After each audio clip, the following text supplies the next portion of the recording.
अस्सलाम वालेकुम friends, welcome to my YouTube channel. उम्मीद है आप सब खैरियत से होंगे और मिड टर्म के पेपर्स की तैयारी कर रहे होंगे। आज मैं आपके लिए जो वीडियो लेके आई हूँ वो मिड टर्म से रिलेटेड ही है और जिसमें मैं आपको करवाऊँगी CS502 की मिड टर्म की प्रिपरेशन, और उसमें बताऊंगी कि क्या चीज़ें हैं जो आपने प्रिपेयर करनी है और 4x4 सीरीज पे लेना है। सबसे पहले मैं आपको ये बात बता दूं कि ये मैं अपना पर्सनल एक्सपीरियंस आपसे शेयर करूंगी, जो चीज़ें मैंने प्रिपेयर की थी और 4x4 सीरीज पे गेन किया था। ज़ाहिर तो ये एक थोड़ा मुश्किल सब्जेक्ट है, ठीक है।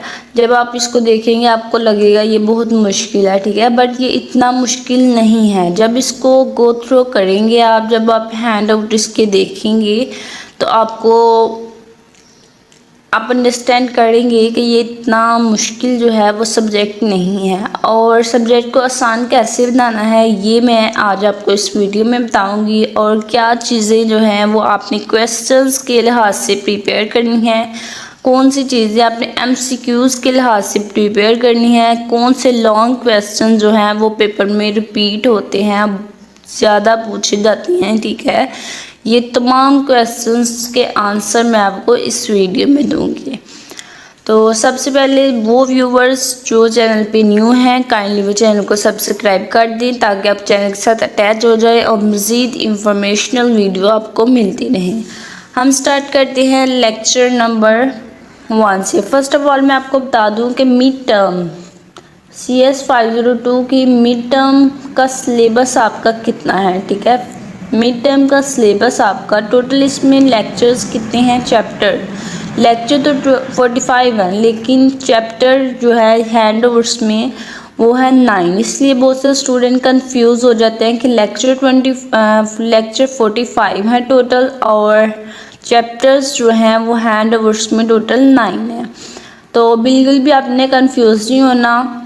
22 लेक्चर जो है वो आपके बनने हैं फर्स्ट 6 लेक्चर्स, ठीक है। इट्स मीन के मिड टर्म में आपका कितना सिलेबस होगा, 6 लेक्चर 6 चैप्टर, ठीक है। हैंड आउट के 6 चैप्टर 6 चैप्टर और 22 लेक्चर्स, ठीक है। तो हम स्टार्ट करते हैं अपना। फर्स्ट ऑफ ऑल ये यहाँ पे origin of word algorithm word जो है वो कैसे जनरेट हुआ, ठीक है, किसने उसको ठीक है उसको उसका नेम कैसे रखा गया एल्गोरिथम का, ठीक है। और इसके बारे में थोड़ा सा ये हमें बताया गया है, तो ये आपने रीड करना है MCQs के लिहाज से ये वाला, ठीक है। उसके बाद आपने ये देखना है अल-ख्वारिज़मी जो है उसकी डेथ कब हुई थी, डेथ, ठीक है। ये MCQs में रिपीट होता है, इसलिए मैंने इसको हाईलाइट किया ताकि आप इसको भी प्रिपेयर कर लें। मैं आपके साथ साथ MCQs की भी प्रिपरेशन करवाऊँगी, जो स्टेटमेंट्स जो लाइंस MCQs में पूछ जाती हैं वो भी यहाँ पे आपको बताऊंगी। उसके बाद ये एल्गोरिथम की एक डेफिनेशन है, ये भी MCQs में पूछी जाती है, ये भी आपने करनी है। उसके बाद आपने क्या करना है, यहाँ पे एक लाइन है, ठीक है।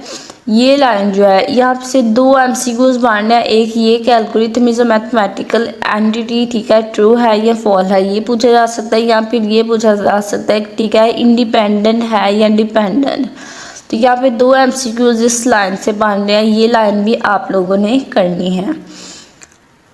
उसके बाद आपने क्या यहाँ से प्रिपेयर करना है, ये इतनी हिस्ट्री जो है ये आपने प्रिपेयर नहीं करनी, ये बिल्कुल भी इम्पोर्टेंट नहीं है, ठीक है। एक और बात आपको बता दूँ कि ये आपके हैंड आउट्स जो हैं इसको मैंने बहुत डीपली देखा है, ठीक है। एवरीथिंग, ईच एंड एवरीथिंग जो है वो मैंने यहाँ से रीड की है। देन मैंने आपके लिए ये हैंडआउट्स जो हैं ये प्रिपेयर किए हैं और ये वीडियो जो है आपके लिए बना रही हूँ ताकि आपको हेल्पफुल रहे और आपको CS502 के पेपर में बिल्कुल भी परेशानी ना हो। उसके बाद आपने ये MCQs एक यहाँ से बांधना है, ये आपने करनी है, ये एक लाइन। ये MCQs है। उसके बाद आपने क्या करना है, अगेन यहाँ पे 2 MCQs बन रहे हैं। एक तो ये वाला मैथमेटिकल एनालिसिस वाला कि ऑल इक्वल रनिंग टाइम्स, ठीक है। उसके बाद क्या है कि जितने भी मेथड होते हैं तमाम मेथड्स का रनिंग टाइम जो है वो मैथमेटिकली एनालिसिस के अकॉर्डिंग इक्वल ही होता है, ठीक है। उसके बाद एक MCQs है कि क्विक सॉर्ट जो है वो फास्टेस्ट है, वो सबसे ज़्यादा फास्ट होता है। तो 2 MCQs यहाँ से ये हमारे बन गए। फर्स्ट चैप्टर में आई थिंक मोस्टली MCQs ही हैं। उसके बाद ये है हमारे पास 1-2 लाइन, ये आपने करनी है MCQs के लिए। यहाँ पे ये एक है कि एल्गोरिथम जो है वो to be understood primarily by people, ठीक है, एंड नॉट मशीन्स। एल्गोरिथम जो होते हैं वो पीपल अंडरस्टैंड करते हैं, मशीन्स जो है एल्गोरिथम को अंडरस्टैंड नहीं करती, ठीक है।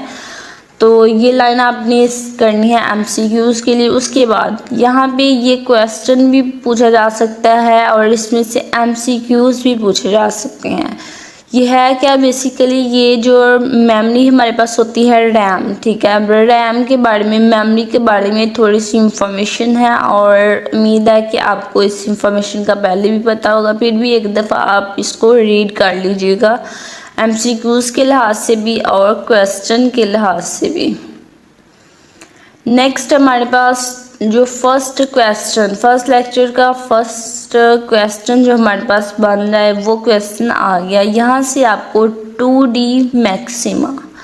2D मैक्सिमा जो है ये क्वेश्चन में पूछा जाता है कि 2D मैक्सिमा को डिफाइन करें या 2D मैक्सिमा कैसे वर्क करता है, ठीक है।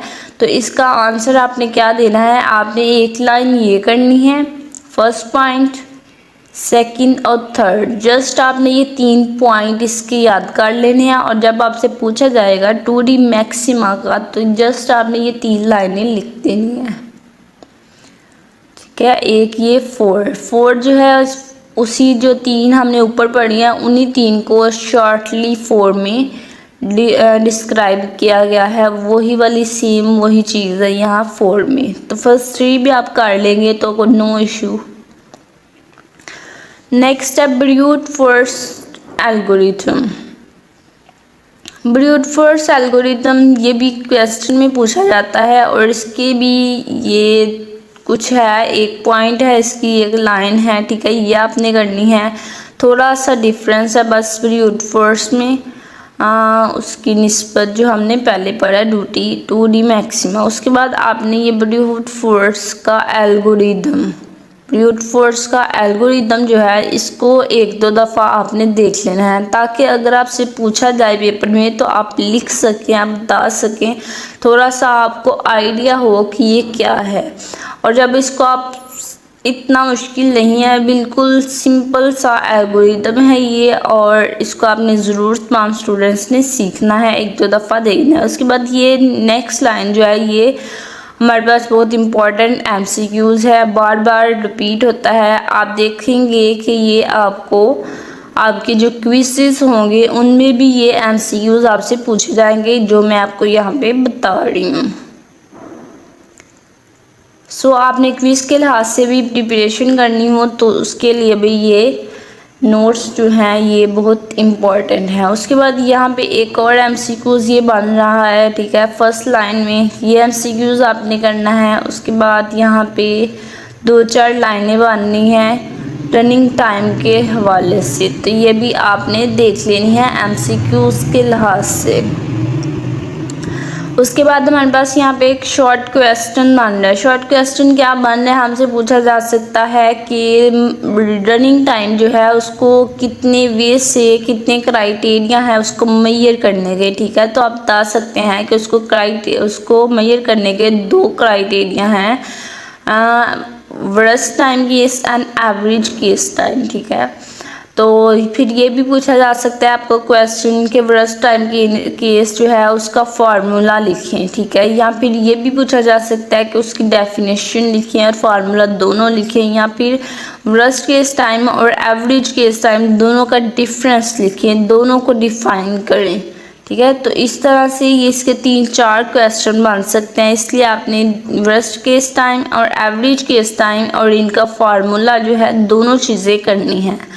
उसके बाद मैंने आपको बताया था कि एवरेज केस और वर्स्ट केस का डिफरेंस भी आपसे पूछा जा सकता है। डिफरेंस में आप ये 2 लाइनें भी लिख सकते हैं। उम्मीद है कि आपको क्लियर हो गया होगा किस तरह से ये क्वेश्चन पूछा जाएगा। तो ये वाला जो एल्गोरिथम है ये सेम वही है जो हमने पीछे किया है, अगेन करने की ज़रूरत नहीं है।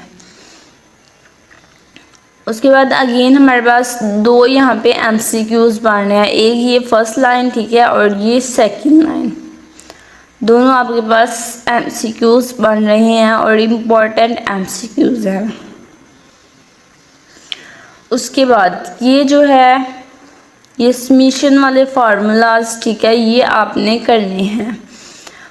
बेसिक फार्मूलाज हैं, बस ये है कि लाइक ये देखें यहाँ पे हम समीशन CAI है, ठीक है। तो आपको पता है कांस्टेंट जो होता है वो समीशन से बाहर आ जाता है, पहले आ जाता है, ठीक है। तो C जो है उसको बाहर लिखना है, बस ये एक रूल बताया गया है कि C जब कांस्टेंट होगा, ठीक है, तो वो समीशन से पहले लिखा जाएगा। ये देखिए एक और रूल बताया गया है कि जब AI जमा BI, ठीक है, 2 वेरिएबल्स जब प्लस हो रहे होंगे और उन पे होल पे हम समीशन अप्लाई कर रहे हैं तो क्या होगा, उसके लिए रूल क्या है कि समीशन को हम दोनों पे अलग अलग अप्लाई करेंगे। ये देखें तो यही बताया गया कि A पे अलग अप्लाई किया, B पे अलग अप्लाई किया।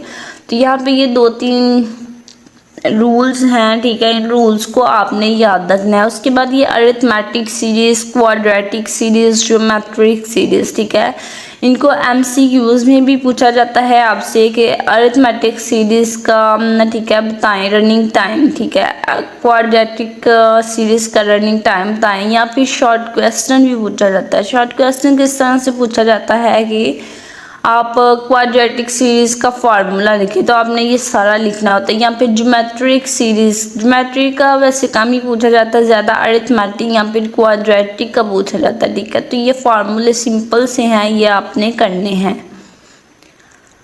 उसके बाद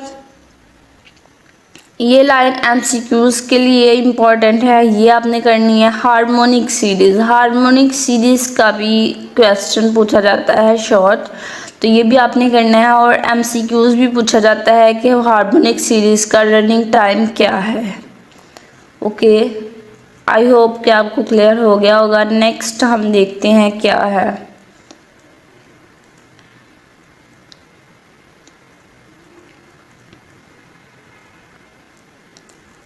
नेक्स्ट 2D अगेन आ गया, 2D मैक्सिमा, ठीक है। तो रिविजिटेड मतलब अगेन उसको रिवाइज कर रहे हैं, रिकॉल कर रहे हैं 2D मैक्सिमा। तो 2D मैक्सिमा हमने पीछे पढ़ लिया था, अगेन हमें पढ़ने की ज़रूरत नहीं है, ठीक है। और ब्रूट फोर्स भी हम पीछे पढ़ चुके हैं, इसलिए वो भी पढ़ने की ज़रूरत नहीं है।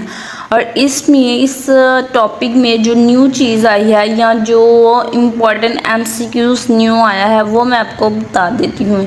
एक तो MCQs ये वाला आया, ब्रूट फोर्स एल्गोरिथम का रनिंग टाइम यहाँ पे बताया गया है, वो आपने देखना है। और ये जो रनिंग टाइम है ये MCQs में ज़रूर पूछे जाते हैं, हर एक स्टूडेंट से पूछे जाते हैं।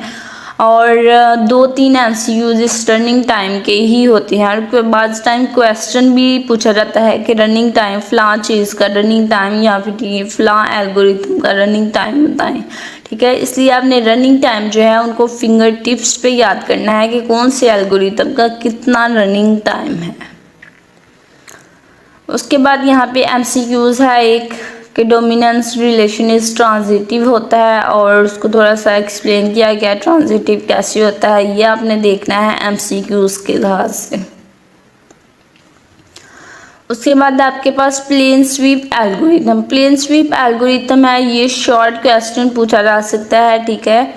और इसमें से MCQs भी पूछा जा सकता है। जब आप इसको शॉर्ट क्वेश्चन के तौर पर प्रिपेयर कर लेंगे तो ये MCQs भी आपके पास क्लियर हो जाएगा खुद ब खुद। ये लास्ट लाइन जो मैंने हाईलाइट की है ये जो है ये MCQs के तौर पर पूछी जाती है। नेक्स्ट एक लाइन ये है, ठीक है, ये आपने करनी है एमसीक्यूज़ के लिए। और मैंने आपको बताया कि स्वीप प्लेन एल्गोरिथम जो है ये क्वेश्चन में भी पूछा जाता है, इसलिए जो लाइंस मैंने हाईलाइट की थी वो आपने अच्छे से रीड कर लेनी है, उनको समझ लेना है। जब आप उसको समझेंगे तो आपको ये पिक्चर में जो मेथड बताया गया है वो आपको खुद ब खुद क्लियर हो जाएगा। उसके बाद यहाँ पे प्लेन स्वीप का जो एल्गोरिथम है ये भी पूछ सकते हैं, वैसे इसके चांसेस कम है, फिर भी आप ये एक दफ़ा कर लीजिएगा, बहुत इजी है, ठीक है। जब आप उस लाइंस को रीड कर लेंगे कि प्लेन स्वीप एल्गोरिथम काम कैसे करता है, तो फिर ये एल्गोरिथम लिखना बहुत ईजी हो जाएगा आपके लिए। उसके बाद यहाँ पे उसका रनिंग टाइम का बताया गया है, यानी कि टाइम एनालिसिस बताया कि सॉर्टिंग में कितना रनिंग टाइम लगता है और प्लेन स्वीप एल्गोरिथम कितना टाइम लेगा टोटली। तो यहाँ पे 2-4 लाइनें जो हैं मैंने हाईलाइट की हैं, ये एमसीक्यूज़ के लिए तमाम लाइंस आपने प्रिपेयर करनी हैं। उसके बाद ratio of running time short question में पूछा जा सकता है, रेशियो ऑफ रनिंग टाइम और एमसीक्यूज़ में भी। जस्ट आपने ये दो जो मैंने हाईलाइट किए हैं जस्ट ये करने हैं।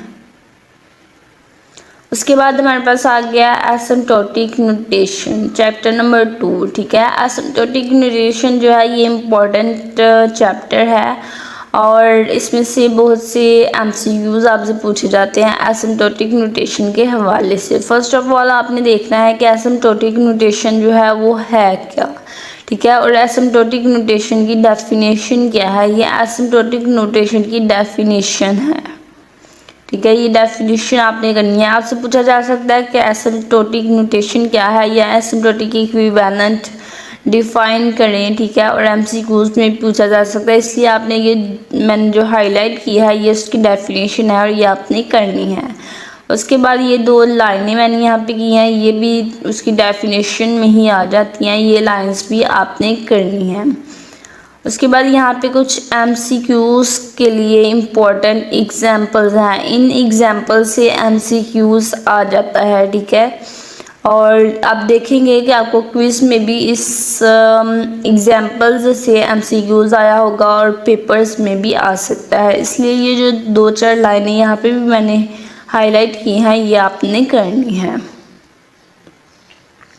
उसके बाद आपको ये लोअर बाउंड और अपर बाउंड का पता होना चाहिए, ठीक है। एसिम्प्टोटिक नोटेशन में लोअर बाउंड और अपर बाउंड क्या होती है और इसमें से आपने जो है वो रनिंग टाइम कैसे बताना है, ठीक है। कोई भी आपके पास इस तरह से इक्वेशन दी गई हो तो उसमें से आपसे पूछा जाए कि रनिंग टाइम क्या है, तो रनिंग टाइम वो होगा जो सबसे हाई होगा, लाइक n की पावर 2 n स्क्वायर। तो इस एक्सप्रेशन का, इस इक्वेशन का रनिंग टाइम कितना हुआ n स्क्वायर, ठीक है। तो ये देखिए यहाँ पे यही बताया गया है कि fn का जो एसिम्प्टोटिक नोटेशन है या उसका जो रनिंग टाइम है वो क्या है, n स्क्वायर। नेक्स्ट वही अपर बाउंड और लोअर बाउंड वो आपने देख लेनी है। उसके बाद आपने नेक्स्ट यहाँ से कुछ नहीं करना। ये 2-4 लाइनें अगेन मैंने की हैं, ठीक है। ये आपने बताना है कि एसिम्प्टोटिक नोटेशन जो है उसमें अपर बाउंड भी होती है और सेकंड लोअर बाउंड भी होती है, ये एमसीक्यूज़ के लिए है। उसके बाद जो अपर बाउंड है और लोअर बाउंड है उसको किस नोटेशन से रिप्रेजेंट करते हैं, अपर बाउंड और लोअर बाउंड की डेफिनेशन क्या है। पहले जो हमने की थी वो एसिम्प्टोटिक नोटेशन की थी, ठीक है। तो अब ये अपर बाउंड और लोअर बाउंड की डेफिनेशंस हैं, ये आपने करनी है और ये डेफिनेशंस इम्पॉर्टेंट है। ये अगेन उसी को रिपीट किया गया है जो हमने पीछे डेफिनेशन देती हैं। ये देखें एसिम्प्टोटिक नोटेशन की है, ये अपर बाउंड की और ये लोअर बाउंड की, सेम वही डेफिनेशंस अगेन आपको बताई गई हैं। उसके बाद आपने ये चीज़ याद रखनी है कि जब इक्वल टू सी होगा तो क्या होगा, और सी जो है वो ग्रेटर होगा 0 से, तो क्या होगा, स्ट्रिक्टली पॉजिटिव होगा और नॉट इन्फिनिटी होगा। ये एमसीक्यूज़ में पूछे जाते हैं, ठीक है। और जब सी जो है वो ग्रेटर या इक्वल टू 0 होगा तब क्या होगा कि नॉन नेगेटिव होगा और नॉन इन्फिनाइट होगा। ये एमसीक्यूज़ के लिए और एक ये भी। उसके बाद आपने यहाँ से मज़ीद जो है MCQs, ये तमाम लाइनें MCQs के लिए इम्पोर्टेंट हैं, ठीक है। जो क्वेश्चन के लिए जो चीज़ इम्पोर्टेंट होती है वो भी मैं आपको क्लियर बता रही हूँ, ये जो है क्वेश्चन के लिए है और ये कितना इम्पोर्टेंट है। उसके बाद चैप्टर नंबर 3 में हमारे पास है मर्ज and sort. Merge and sort की फर्स्ट लाइन आपने MCQs के लिए करनी है और ये जो है ये आपने क्वेश्चन के लिए करना है। मर्ज सॉर्ट का क्वेश्चन शॉर्ट पूछा जाता है, ठीक है। मर्ज सॉर्ट को डिफाइन करेंगे, उसका मेथड बताएं कैसे वर्क करता है मर्ज सॉर्ट। तो उसके लिए आपने ये 3 लाइनें करनी है क्वेश्चन के लिए।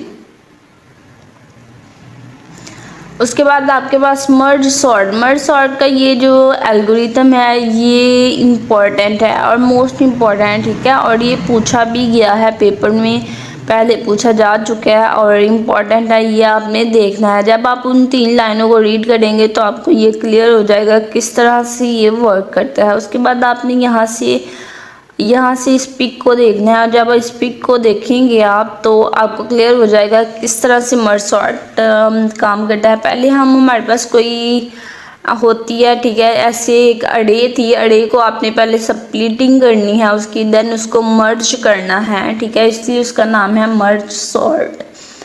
तो मर्ज करके फिर आपने सॉर्ट करना है, ठीक है। लाइक ये देखिए हमारे पास अरे थी, इसको 2 पार्ट्स में आपने डिवाइड किया, देन इन 2 पार्ट्स हो गए, दोनों पार्ट्स के अब अलग अलग आपने पार्ट्स करने हैं, तब तक पार्ट्स करने हैं जब तक आपके पास एक एक नंबर ना रह जाए, ठीक है। और जब आपके पास एक एक नंबर रह जाएगा तब आपने क्या करना है कि आपने सॉर्ट करना है और इनको मिलाना है, ठीक है। तो वो नीचे बताया गया होगा कि आपने कैसे मर्ज करना है सॉर्ट करके। ये वाला थोड़ा एल्गोरिथम जो है थोड़ा लेंथ है, ये नहीं पूछा जाएगा, जो पीछे था मर्ज सॉर्ट का, ठीक है, वही वाला पूछा जाएगा अगर आपसे पूछा जाएगा। तो ये देखें यहाँ पे अब मर्जिंग हो रही है और सीक्वेंस से हो रही है। ये देखें पहले 5 आया और फिर 7 आया, तो इट्स मीन अब सॉर्ट हो के मर्ज हो रहा है। तो ऐसा ऐसा सारे पार्ट्स जो है मिल के तो एक इस तरह से सॉर्टेड अरे बन जाएगी अगेन, तो इसे कहते हैं हम मर्ज सॉर्ट। उसके बाद आपने मर्ज सॉर्ट का एनालिसिस करना है कि मतलब उसका कितना रनिंग टाइम है। मैंने आपको पहले भी बताया ये जो रनिंग टाइम है ये आपने तमाम स्टूडेंट्स ने करनी है और फिंगर टिप्स पे करने हैं। ये MCQs और क्वेश्चन में दोनों भी पूछे जा सकते हैं, इनके शॉर्ट क्वेश्चन भी पूछा जा सकता है कि मर्ज सॉर्ट का रनिंग टाइम क्या है। उसके बाद ये हमारे पास एक MCQs है, ये आपने करना है। उसके बाद आपने क्या करना है, यहाँ पे एक एग्जाम्पल है, ये एग्जाम्पल, ठीक है, ये एग्जाम्पल जो है ये आपने करनी है, ये लॉन्ग क्वेश्चन में पूछी जाती है। ये क्वेश्चन लॉन्ग क्वेश्चन में पूछी जाती है और बजाते खुद मुझसे पूछी गई थी पेपर में, ठीक है। तो इसलिए मैंने सोचा ये आपसे शेयर कर दूँ। बहुत से स्टूडेंट्स जो हैं जी उन्होंने इसको लेफ़्ट करना होगा, इसको छोड़ देना होगा, ठीक है, बट आप इनको छोड़े नहीं, ये बहुत ईजी है और सिंपल है, बट आपको थोड़ा समझने की ज़रूरत है। अगर आपको समझ नहीं आ रही वैसे, ठीक है, तो आप इसका वीडियो लेक्चर देखें और बहुत अच्छा समझाया हुआ है व्यू का सर ने, तो वो आप समझें। और तमाम स्टूडेंट्स ने ये करनी है, लॉन्ग क्वेश्चन में पूछी जा सकती है। उसके बाद यहाँ पे हमारे पास एक MCQs है, ये आपने करना है। नेक्स्ट ये एग्जाम्पल आप ना भी करें तो कोई इशू नहीं है, ठीक है, बिकॉज ये एग्जाम्पल देखें बहुत लेंथी है और जब आप पीछे वाली एग्जाम्पल जो है वो कर लेंगे तो इसका भी थोड़ा बहुत कॉन्सेप्ट आपको आ जाएगा। अगर बाय चांस, ठीक है, आपको ये एग्जाम्पल आ भी जाती है तो आपको पीछे वाले क्वेश्चन का कॉन्सेप्ट होगा कि किस तरह से इसको सॉल्व करें, तो आप इसको खुद ब खुद सॉल्व कर सकेंगे। वैसे ये बहुत लेंथी है वैसे ये एग्जाम्पल जो है बहुत लेंथी है, इसलिए ये पेपर में नहीं आएगी, जो पीछे मैंने बताई है वही आएगी। ये देखिए कितनी लेंथी है ये, सो ये पेपर में नहीं आएगी। नेक्स्ट है हमारे पास सिलेक्शन प्रॉब्लम में फर्स्ट ऑफ ऑल हमारे पास एक चीज़ है रैंक, क्या फर्स्ट ऑफ ऑल आपके पास ये रैंक की डेफिनेशन है कि रैंक क्या होता है, और ये रैंक जो है ये आपसे एमसीक्यूज में भी पूछा जाएगा, और रैंक की डेफिनेशन भी पूछी जा सकती है कि डिफाइन करें रैंक को। तो जब इस डेफिनेशन पूछी जाएगी तो आपने इस तरह से इसकी ये 3 लाइनें लिख देनी हैं। और अगर आपसे किसी इस तरह से आपको कोई सेट दिया गया होगा और उसमें से पूछा जाएगा कि आप इसका अगर आपसे पूछा जाता है कि आप नंबर 8 का जो है नंबर 8 जो है उसका रैंक बताएं, तो रैंक आपने किस तरह से बताना है कि आपने काउंट करने हैं वो नंबर जो 8 से पीछे हैं, जो 8 से पहले आते हैं, वो नंबर काउंट करने हैं, और काउंट करने के बाद उनमें एक नंबर ऐड करना है, और देन जो नंबर बनेगा वो आपके पास क्या होगा, वो उसका 8 का रैंक होगा।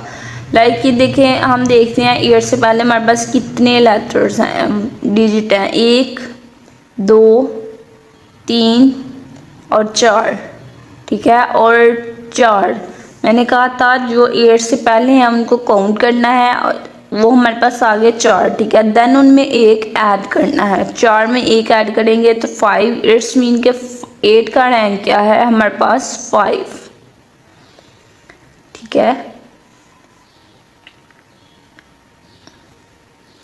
और रैंक में एक और चीज़ बता दूँ, एक चीज़ तो मैंने आपको क्लियर की नहीं कि रैंक जो है उस रैंक फाइंड करने के लिए सबसे पहले आपने डाटा जो है उसको सॉर्ट करना है, ठीक है। डाटा को सॉर्ट करना है, देन आपने ये रैंक फाइंड करना है और नंबर काउंट करने हैं जो 8 से पहले होंगे। तो ये एग्जाम्पल यहाँ पे गिवन है, एग्जाम्पल आप मज़ीद देख सकते हैं अगर आपको ना समझ आई हो। उसके बाद यहाँ पे इसका जो हमने किया है सिलेक्शन प्रॉब्लम, उसका रनिंग टाइम क्या है ये आपने यहाँ से देखना है। और नेक्स्ट है हमारे पास शिफ्ट टेक्निक। शिफ्ट टेक्निक ये क्वेश्चन में पूछा जा सकता है, शिफ्ट टेक्निक कैसे काम करती है, ठीक है। तो ये दो चार लाइनें हैं और बिल्कुल आसान सा है, और ये आपने करना है, okay. Selection algorithm also important है, सिलेक्शन एल्गोरिथम, ठीक है। ये एल्गोरिथम भी आपने करना है। उसके बाद आपने यहाँ से ये नेक्स्ट 2 लाइनें हैं, उसके रनिंग टाइम के हवाले से बताया गया, ये आपने करना है। नेक्स्ट हमारे पास आ गया लेसन 4 चैप्टर 4, ठीक है। और वो उसमें है हमारे पास सॉर्टिंग। तो सॉर्टिंग के हवाले से ये 2 लाइंस आपने कर लेनी है कि सॉर्टिंग क्या है, सॉर्टिंग को यहाँ पे बताया गया। उसके बाद यहाँ पे इम्पॉर्टेंट शॉर्ट क्वेश्चन और इम्पॉर्टेंट एमसीक्यूज, ठीक है।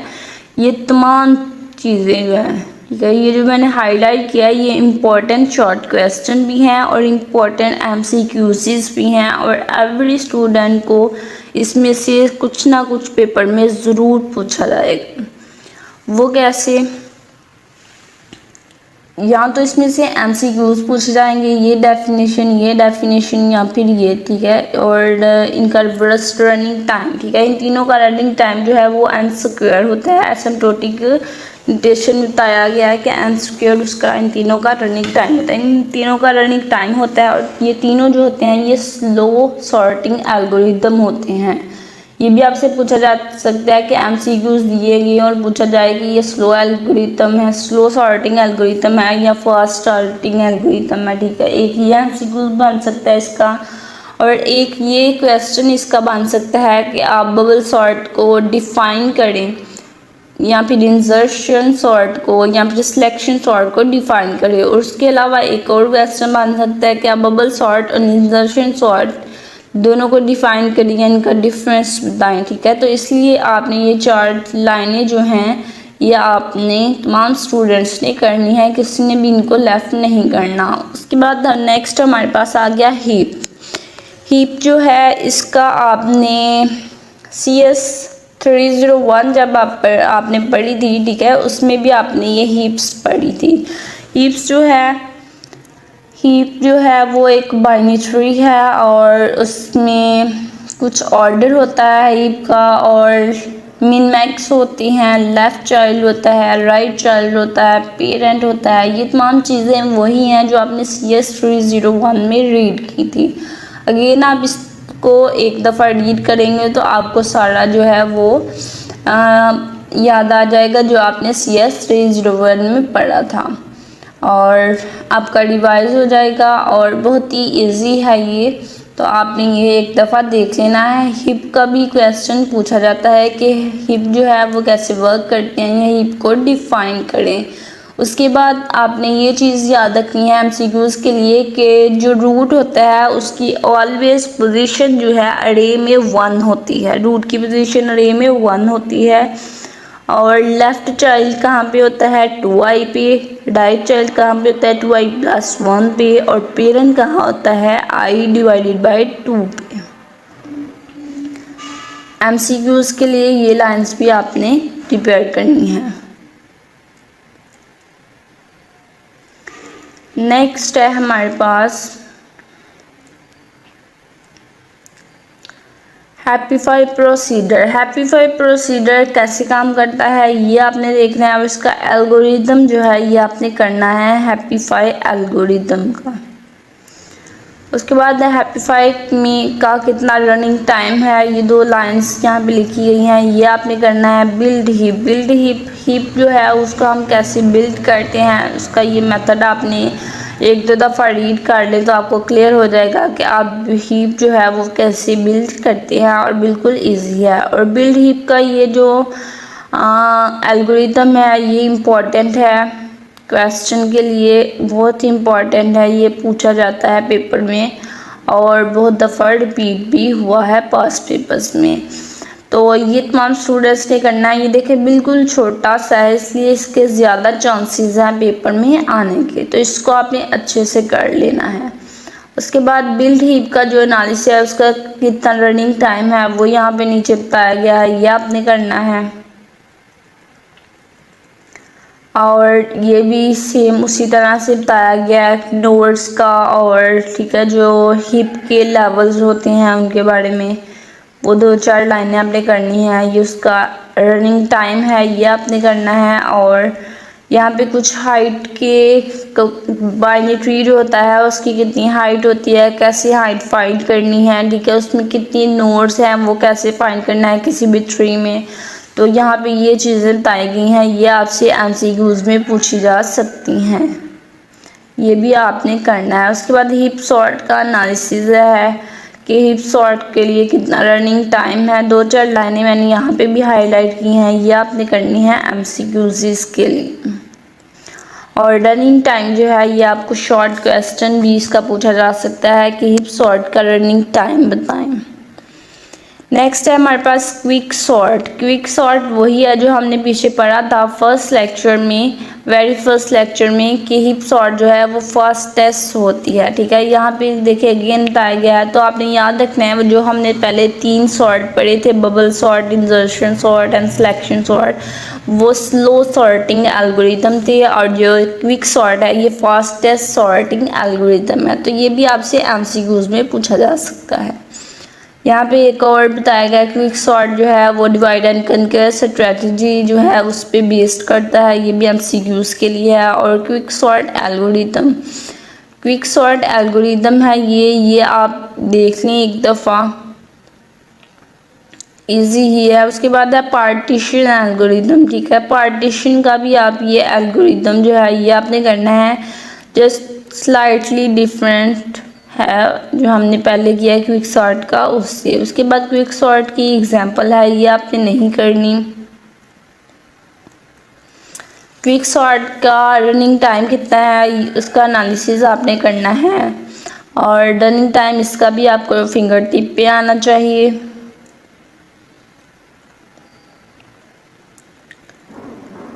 नेक्स्ट हमारे पास क्या है, नेक्स्ट आपने ये एग्जाम्पल भी करनी है। ठीक है। ये देखिए छोटी सी एग्जांपल है, ये आप ना करें, ठीक है। ये क्वेश्चन होगा और यहाँ से आपने स्टार्ट कर देना है लिखना अगर आपसे ये क्वेश्चन पूछा जाएगा तो छोटी है ये लॉन्ग क्वेश्चन में पूछी जा सकती है। उसके बाद क्विक शॉर्ट जो आपने अभी किया है उसका एवरेज केस रनिंग टाइम क्या है।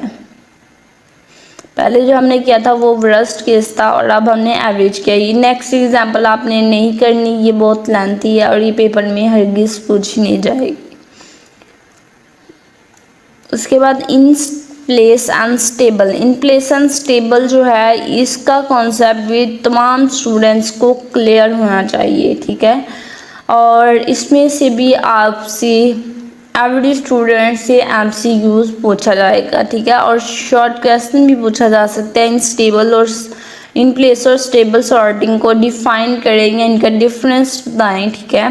तो यहाँ पे ये नीचे बताया गया है। उसके बाद इन प्लेस और उसके बाद एक और क्वेश्चन यहाँ से पूछा जाता है कि ये देखिए ये जो 4 लाइनें मैंने हाईलाइट की है ना, इसमें से क्वेश्चन पूछा जाता है। और पता क्या किया जाता है यहाँ पे आपको ना सॉर्टिंग एल्गोरिथम के नाम बताए, जैसे bubble sort, selection sort, insertion sort और merge sort, quick sort, heap sort, जितने भी आपने पढ़े हैं, ठीक है। उन तमाम के आपको नेम जो है वो गिवन होंगे और आपने बताना होगा कि ये जो सॉर्ट्स हैं, ठीक है, कौन सा सॉर्ट जो है वो इन प्लेस है, कौन सा सॉर्ट जो है वो स्टेबल है, ठीक है।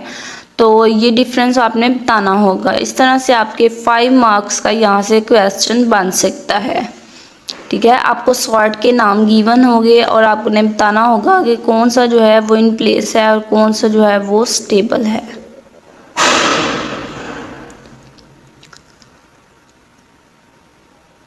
उसके बाद यहाँ से कम्बिनेशंस कैसे बन सकते हैं ये आपका MCQs में पूछा जा सकता है, ठीक है। तो कम्बिनेशन आपने कैसे बनाना है, जितने आपके पास वेरिएबल्स होंगे उन वेरिएबल्स का आपने काउंट करना है और जितने भी बनेंगे उसका आपने फैक्टोरियल फाइंड करना है। लाइक 1, 2 और 3 का फैक्टोरियल हम फाइंड करेंगे तो हमारे पास 6 आएगा। इट्स मीन कि हमारे पास इन 3 वेरिएबल्स के हमारे पास 6 कम्बिनेशंस बन सकते हैं। तो ये MCQs के लिए था जो मैंने अभी आपको बताया। उसके बाद ये 2 लाइनें हैं वो MCQs के लिए इम्पोर्टेंट है। उसके बाद ये एक लाइन भी MCQs के लिए इम्पोर्टेंट है। रनिंग टाइम बताया गया है किसी सॉर्ट का। नेक्स्ट हमारे पास है चैप्टर 5 लीनियर टाइम सॉर्टिंग। यहाँ पे आपसे काउंटिंग सॉर्ट की डेफिनेशन पूछी जा सकती है। काउंटिंग सॉर्ट कैसे काम करता है, ठीक है। ये फर्स्ट जो है फर्स्ट यहाँ तक अरे तक, ठीक है, इतना तो सब स्टूडेंट्स ने करना है। और नीचे वाला अगर आप रीड करना चाहें तो आप रीड कर सकते हैं, ठीक है। तो इतना इम्पोर्टेंट नहीं है, बट ये जो फर्स्ट है ऊपर सॉर्टिंग के एल्गोरिथम काउंटिंग सॉर्ट जो है वो है क्या, वो सब स्टूडेंट्स ने करना है। उसके बाद इसका जो है एल्गोरिथम करने की ज़रूरत नहीं है, जस्ट आपने इसका रनिंग टाइम जो है वो देख लेना है कि काउंटिंग सॉर्ट का रनिंग टाइम क्या है।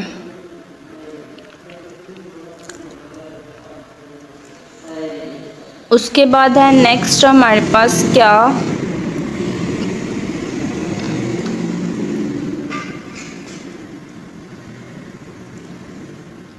यहाँ पे नीचे है ये आपने करना है, ठीक है।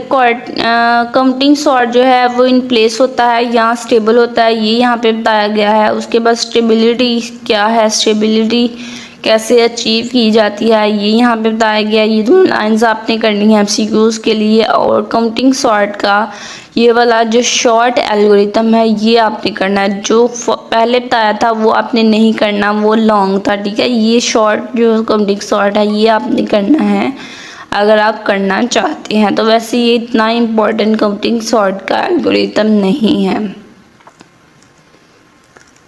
नेक्स्ट है हमारे पास बुकेट और बिन सॉर्ट, ठीक है। तो बिन सॉर्ट क्या है या बुकेट क्या है ये आपसे MCQs में पूछा जा सकता है, शॉर्ट क्वेश्चन में पूछा जा सकता है। तो उसके लिए आपने ये 2 लाइनें और एक ये तीन लाइनें आपने कर लेनी है और MCQs के लिए ये लाइन आपने कर लेनी है, ठीक है। शॉर्ट क्वेश्चन के लिए 1, 2 और 1 ये 3 लाइन कर लेनी है। डिफाइन बुकेट या बुकेट क्या है ये आपसे पूछा जा सकता है और इसका एल्गोरिथम आपने नहीं करना। नेक्स्ट इसका रनिंग टाइम बताया गया है, ठीक है। एनालिसिस में रनिंग टाइम आपने कर लेना है बुकेट सॉर्ट का। उसके बाद है हमारे पास रेडिक्स सॉर्ट। रेडिक्स सॉर्ट जो है इम्पॉर्टेंट क्वेश्चन है और ये 5 मार्क्स का भी पूछा जा सकता है और बहुत ही ईजी है।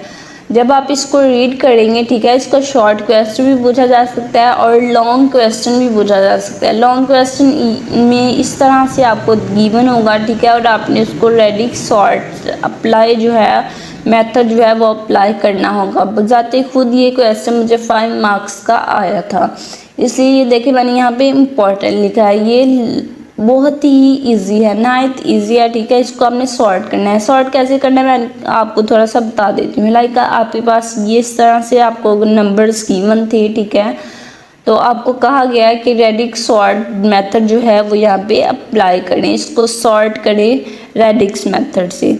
तो आपने कैसे करना है, फर्स्ट ऑफ ऑल आपने क्या करना है कि आपने फर्स्ट ऑफ ऑल इसको सॉर्ट करना है, ठीक है। सॉर्ट कैसे करना है कि जितने भी 4 वाले थे, ठीक है, आपने राइट से स्टार्ट करना है इस वाली लाइन से, ठीक है। तो जितने भी 4 वाले हैं सबसे छोटा नंबर कौन सा है आपने वो देखना है। यहाँ पे सबसे छोटा नंबर है 4, इट्स मीन 4 वाला नंबर फर्स्ट लाइन में आएगा। सेकंड 4 वाला, अगेन 4 वाला है वो भी सेकंड में, और यहाँ पे एक और 4 वाला है वो थर्ड लाइन में, ठीक है। 4 के लिहाज से आपने सॉर्ट कर लिए। नेक्स्ट नंबर्स नहीं आपने देखने, आपने जस्ट 4 को देखना है। 4 वाले नंबर्स आपने पहले लिख लिए, फिर 6 वाले, फिर 8 वाले। ये देखिए यहाँ पे लिखा है 4 वाले, फिर 6 वाले, फिर 8 वाले, ठीक है।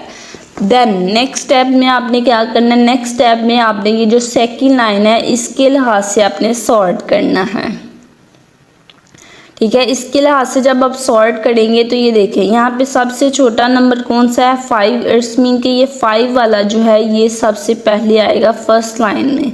उसके बाद छोटा नंबर कौन सा है 7, तो इट्स मीन 7 वाला आएगा, फिर ये 7, फिर ये 7 और फिर 9 वाले आएंगे। ये देखिए यहाँ पे सॉर्ट किया गया है, ठीक है, ये भी सॉर्ट होगी। अब आपने क्या करना है, अब अपने नेक्स्ट स्टेप में आपने ये जो थर्ड लाइन है, ठीक है, इसको सॉर्ट करना है। इसको ऐसे करना है अगेन उसी तरह से, जो सबसे छोटा होगा वो पहले आएगा, ठीक है। इसमें 1 वाला पहले आएगा, फिर ये 1 वाला पहले आएगा, फिर 2 वाले आएंगे, फिर 5, ठीक है, 4 और फिर 5, फिर 9, ठीक है। तो इस तरह से ये भी सॉर्ट हो जाएगा। तो इस तरह से ये आप देखिए तमाम नंबर्स जो हैं वो आपके पास सॉर्ट हो गए हैं। तो ये मेथड कौन सा है, ये मेथड रेडिक्स सॉर्ट मेथड है और ये बहुत नहायत ईजी है, बहुत ईजी है और 5 मार्क्स का ये क्वेश्चन आपसे पूछा जा सकता है। और शॉर्ट क्वेश्चन भी पूछा जा सकता है, वो आपको ये 2-4 लाइनें जो हैं इसका शॉर्ट क्वेश्चन पूछा जा सकता है। और एक और लॉन्ग क्वेश्चन शॉर्ट क्वेश्चन यहाँ से बन रहा है ये एल्गोरिथम का। एल्गोरिथम ये देखें इसका बिल्कुल सिंपल सा एल्गोरिथम है, ठीक है। सो इट्स मीन के रेडिक्स सॉर्ट की आप ये तमाम चीज़ें जो हैं ये आपने प्रिपेयर करनी हैं। नेक्स्ट है हमारे पास लास्ट लेक्चर और लेक्चर 6, और ये लेक्चर थोड़ा लेंथी भी है तो हम इसको देख लेते हैं कि इसमें से आपने क्या चीज़ें हैं जो है वो ज़्यादा इम्पोर्टेंट है और क्या चीज़ें आपने प्रिपेयर करनी हैं। फर्स्ट ऑफ ऑल आपके पास है फाइबोनिक सीक्वेंस।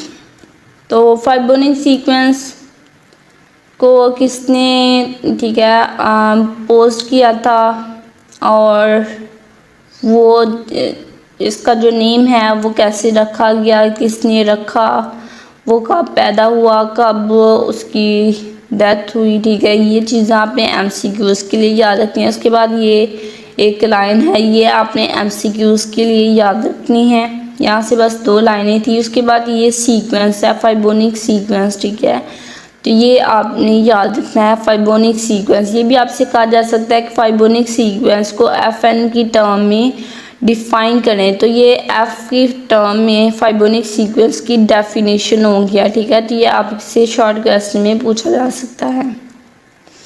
उसके बाद ये आपने उसकी डेफिनेशन फाइबोनी की रिकर्सिव डेफिनेशन जो है वो ये है, और ये भी आपसे पूछी जा सकती है शॉर्ट क्वेश्चन में, ये आपने देख लेनी है। उसके बाद ये मेमोराइजेशन, ठीक है, बहुत से स्टूडेंट जो हैं उसको मेमोराइजेशन जो है बहुत इंपॉर्टेंट शॉर्ट क्वेश्चन है और एमसीक्यूज में पूछा जा सकता है, बट ये इंपॉर्टेंट शॉर्ट क्वेश्चन, बहुत से स्टूडेंट्स को मेमोराइजेशन का पता ही नहीं होता कि ये हैंडआउट्स में किधर है, ठीक है। तो इसलिए मैंने इसको थोड़ा हाईलाइट किया ताकि तमाम स्टूडेंट्स जो है इसको प्रिपेयर करें और इसको याद करें। शॉर्ट क्वेश्चन जो है वो छोटा सा शॉर्ट क्वेश्चन है लेकिन इम्पॉर्टेंट है, ठीक है, तो ये आपने करना है।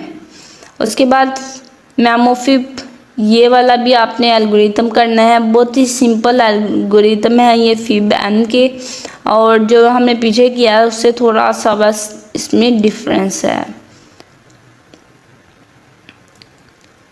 उसके बाद इटिडेटिव फिब एन, इसमें भी थोड़ा डिफरेंस है, ठीक है, ये भी आपने करना है और इसका रनिंग टाइम आपने देख लेना है। उसके बाद हमारे पास अनदर शॉर्ट क्वेश्चन आ गया है, important short question.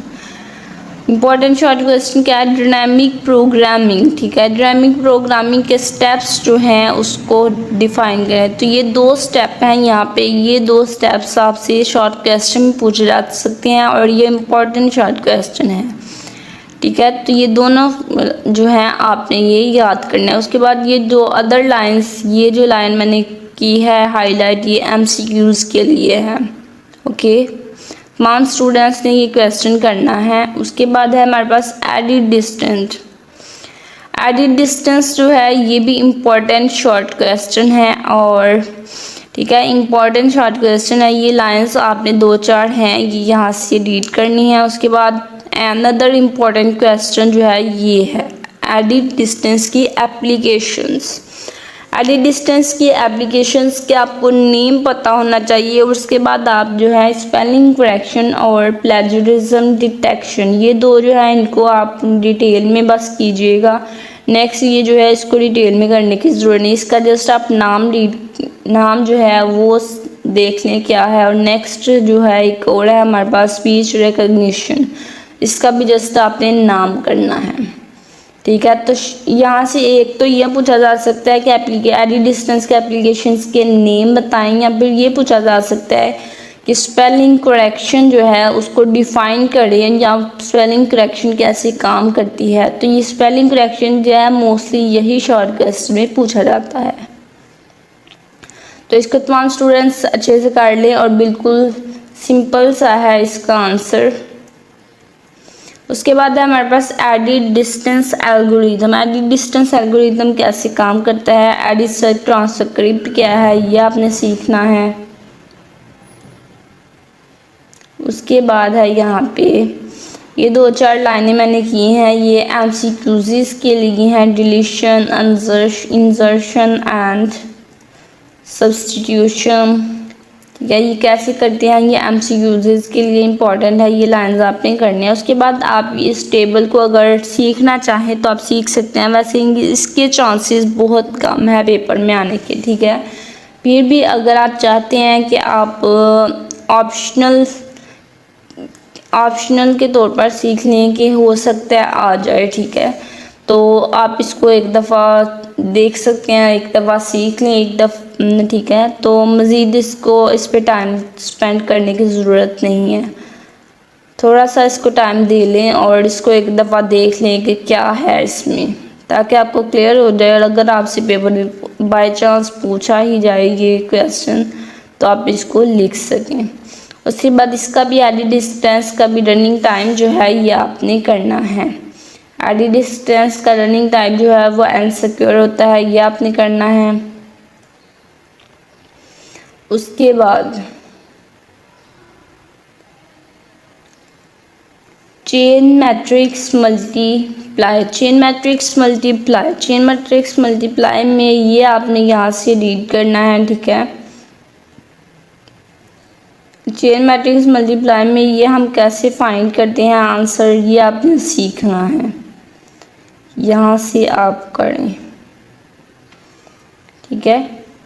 Chain matrix multiply में ये MCQs में पूछा जा सकता है और चेन मल्टीप्लिकेशन के ये भी MCQs बन रहे हैं। चेन मल्टीप्लेक्स मैट्रिक्स मल्टीप्लिकेशन की डेफिनेशन ये है, ये भी पूछी जा सकती है आप में।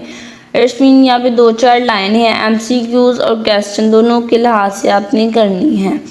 और यहाँ पे ये भी कैटलन नंबर्स जो है ये MCQs में पूछे जाते हैं। बहुत से स्टूडेंट्स को कैटलन नंबर का पता ही नहीं होता कि कैटलन नंबर कहाँ है और क्या है, ठीक है। तो ये कैटलन नंबर की डेफिनेशन है और ये उसका फार्मूला है।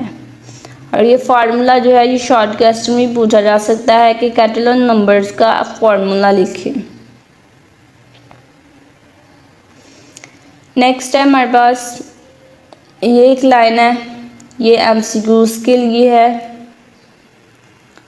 नेक्स्ट लाइन भी MCQs के लिए है और ये लाइंस भी MCQs के लिए हैं। उसके बाद ये एग्जाम्पल, ठीक है। अगर आप ये वाला क्वेश्चन जो है वैसे तो ये लेंथी है, ये भी पेपर में नहीं पूछा जाएगा, फिर भी अगर आप ऑप्शनल के तौर पर करना चाहते हैं तो आप एक दफ़ा इस एग्जाम्पल को देख लें कि किस तरह से ये मेथड है। नेक्स्ट जो है इसकी एग्जांपल्स वो करने की ज़रूरत नहीं है, बिकॉज जब आप एक एग्जांपल कर लेंगे तो आपको कॉन्सेप्ट जो है वो क्लियर हो जाएगा कि एक्चुअली में इसमें है क्या। उसके बाद इसका भी रनिंग टाइम आपने करना है। एल्गोरिथम जो है वो इसका करने की ज़रूरत नहीं है। 01 नैप स्नैक। तो अनदर इम्पोर्टेंट जो क्वेश्चन है वो लॉन्ग भी और शॉर्ट भी, ये क्वेश्चन पूछा जा सकता है। नैप स्नैक प्रॉब्लम एक होती है आपके पास नैप स्नैक प्रॉब्लम और एक आपके पास होती है 01 नैप स्नैक प्रॉब्लम, ठीक है। तो आज से नैप स्नैक प्रॉब्लम और 01 नैप स्नैक प्रॉब्लम दोनों में डिफरेंस है और इसका डिफरेंस भी पूछा जा सकता है। यहाँ फिर अलग अलग भी आपसे पूछा जा सकता है कि डिफाइन करें 01 नैप स्नैक प्रॉब्लम या फिर डिफाइन करें नैप स्नैक प्रॉब्लम, ठीक है। तो ये दो डिफरेंट चीज़ें हैं। तो यहाँ पे कुछ डेफिनेशन दी गई है, ये आपने करनी है और किस तरह से आप ये फार्मूला अप्लाई करते हैं ये आपको आना चाहिए। हो सकता है ये आपको आपकी असाइनमेंट में भी पूछा जाए, ठीक है। तो किस तरह से ये आप नैप स्नैक को अप्लाई करते हैं ये आपने देखना है। ये 2-4 लाइनें हैं, ये देखें यहाँ पे बताया गया 01 नैप स्नैक प्रॉब्लम। और उसके बाद ये dynamic programming strategy also very important question. ये आपने 3 लाइनें करनी हैं डायनामिक प्रोग्रामिंग स्ट्रैटेजी को डिफाइन करने के लिए।